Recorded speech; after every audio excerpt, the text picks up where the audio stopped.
წლების წინ საქართველოს დავტოვე და წამოვედი იმის იმედით, რომ რამე შეიცვლებოდა. უკვე მესამე წელია აქ ვარ და 71 დღე რაც ცვლილება ხდება ჩემ ცხოვრებაში. მანამდე არაფერი არ მოხდა რაც ცვლილება. სამსახური, ძილი. ეს იყო ჩემი ცხოვრება. უბრალოდ ეტაპობრივად დავიწყე იმაზე ფიქრი, რისთვის წამოვედი საქართველოდან თუ მე არაფერი შევიცვალე. რა გავაკეთე აქ ჩემთვის სასარგებლო და აღმოჩნდა რომ არაფერი არ გამიკეთებია.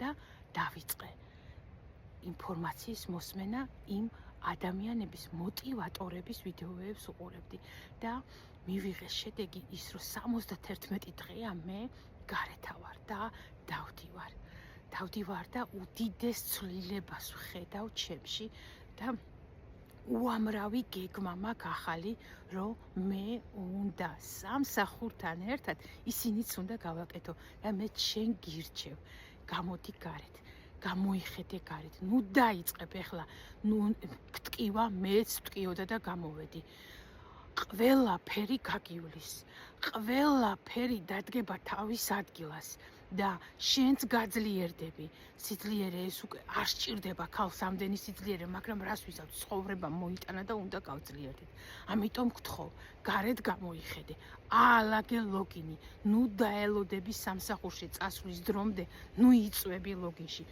დაკავდი სახლის საქმით დაკავდი შენი თავით დაკავდი შენი ნივთების დალაგებით და დაკავდი ტვინის განვითარებით მოხდა და დასრულდა ეხლა ახალი ისტორია დაწერე შენ და ადეგი და გარეთ გამოდი